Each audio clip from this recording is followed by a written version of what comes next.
I'm Elizabeth Perkin, reporting for WEBN Entertainment from the Boston Opera House. I had the pleasure of sitting down with Sarah Bockel and Dylan S. Wallach, who played Carole King and Gerry Goffin in the Tony Award-winning musical, Beautiful, the Carole King musical. I got the chance to ask them what it's like to play these roles. How do you prepare for a role like Carole King? I watch a lot of YouTube videos, and I read her book. We sell it here, actually, Natural Woman, her memoir. And, really I just spend a lot of time kind of thinking about her circumstances and how I would feel in them. And, it's not too much different than preparing for a fictional character in the way that I can't really imitate her. I can only take from my own experience. So I just do the best that I can. I try to just take pressure off that she's very beloved. How do you train your voice for a role like that? It's hard. It gets easier over time once there is an adjustment period when you're first starting with the run of the show. It takes a while for your body to adjust to 8 shows a week, and now it's much easier. Now that I've been doing it for a while, it's much easier because I have built up a tolerance to singing this way.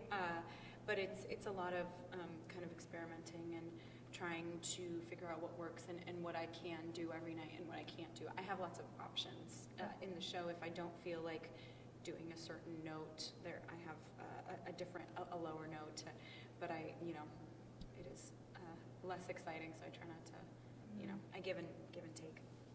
And how do you prepare for a role like Gerry?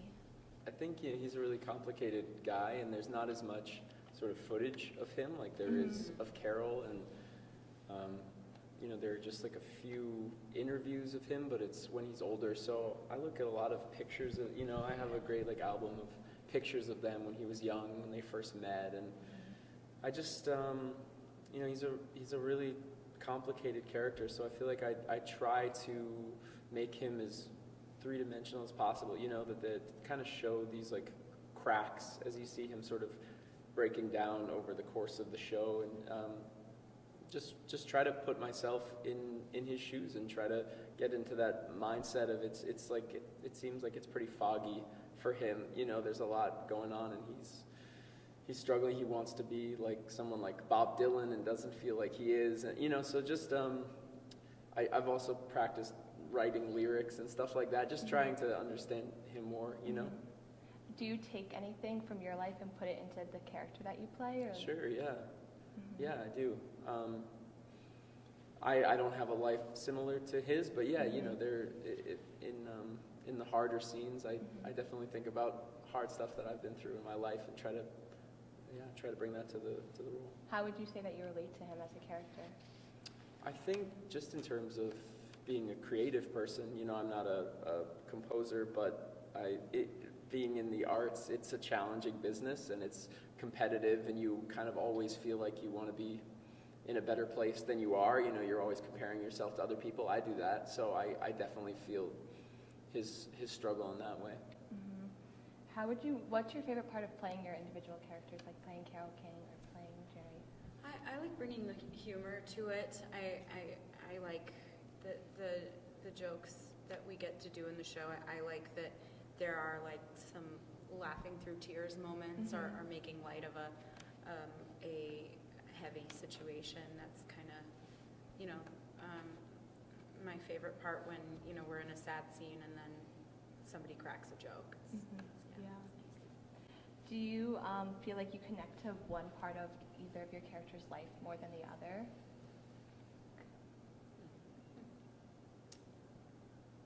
I feel like I connect to her insecurities a lot, and I like playing a character that grows into herself and gains confidence over time. I really identify with her as a teenager, especially like oh, nobody's looking at me, boys don't like me, kind of like silly,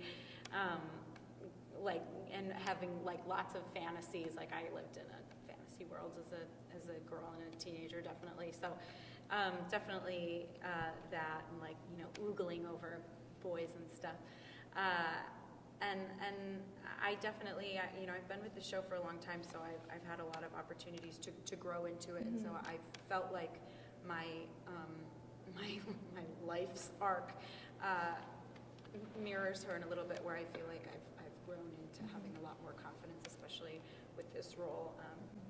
How did you change roles from, because you played Betty before, right? So how did you change roles from going from Betty to Carole King?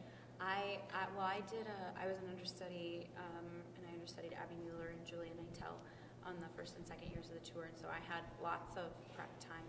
I had lots of opportunity to watch them and learn from them what works and what doesn't, and how different the role can be and how personalized it can be. And Julia and Abby are two very different actors, but both of their takes on the role are equally lovely, and so, you know, I felt like I had the space to make my own choices with it too, so that was a really cool thing for me. Have you taken away any lessons that you've learned from the characters that you play? Yeah, I think his determination, you know, I think that's something that I'm inspired by. You know, I feel like he was trying so hard all of the time, and he was working other jobs just, you know, to make ends meet while he was following his dream. And, you know, I think that fire and that passion to be successful and get to where you want to be, I connect with that. And what is it like touring around the country? Because you're in Boston through February 10th, so it must be hard moving from city to city all the time. Yeah, I think it's harder in the winter. Like, we started, I wish that we had been in the warm cities like right now, but we started in all these beautiful, you know, we were in Denver and California for a long time, and that was all great because I hadn't been to some of those places, and so that part of it's really fun, getting to explore all of these cities you've never been to. We go to Canada a lot. But in the winter, it's harder, like on your day off, to travel to another cold city. But I'm from Maine, so being in Boston is great because all my family gets to come see me here. So this is an especially cool city. Do you like touring around the country? Because it's your second time, right? Yeah, I do. I like having more, you know, I kind of like the idea of like having all your items that you own, they all kind of fit into their little suitcases and boxes, and you really kind of pare down what you need, and that's kind of nice. And then I get home and I realize I have all this stuff I don't want.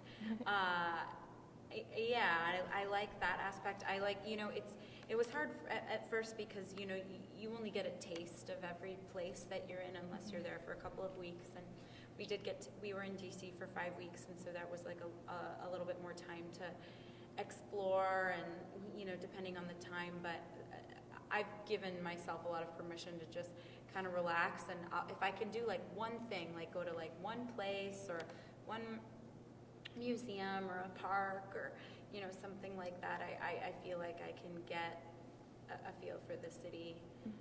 So that's really, you know, it's harder than you think. You know, it's sometimes it's not as romantic as it seems, but a lot of the cities I just have to like chalk up to, I'll go on vacation there one day. You know, when we were in Edmonton and Calgary in Canada, that's right next to Lake Louise, and this, you know, beautiful mountain hiking trip, and I definitely want to go back there and explore it more. So next time.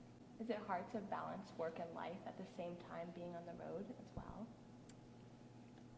Yeah, Yes. I think so. Yeah, I think it is. I mean, we both have dogs, so I think that helps make it feel like a little, you know, it breaks it up a little bit. It doesn't feel like just tour. Like, you go home and you have your dog there, and that kind of like grounds you in whatever city you're in.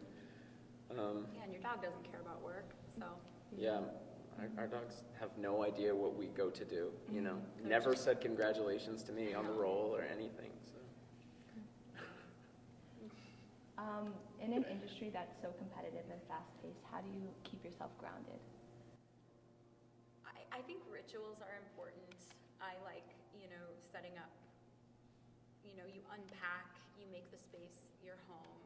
I travel a blanket that I really like, and, my dog's bed, and getting the kitchen stuff is nice, and that makes it feel a little homey, or like, for me, it's really nice with to have a dog that, especially in warmer weather, because you have to take walks all the time, and that, especially when we were in LA for 3 weeks, and that was, I really enjoy starting the day with a walk. It's kind of great, and I'm a new dog mom, so it's still cool to me. And also, like I like to take yoga or take class, or I like to go to a coffee shop. So I guess I like to do like some solitary things, and that is really helpful. Mm-hmm. And to end with the show, what's your favorite song or act to perform during the show?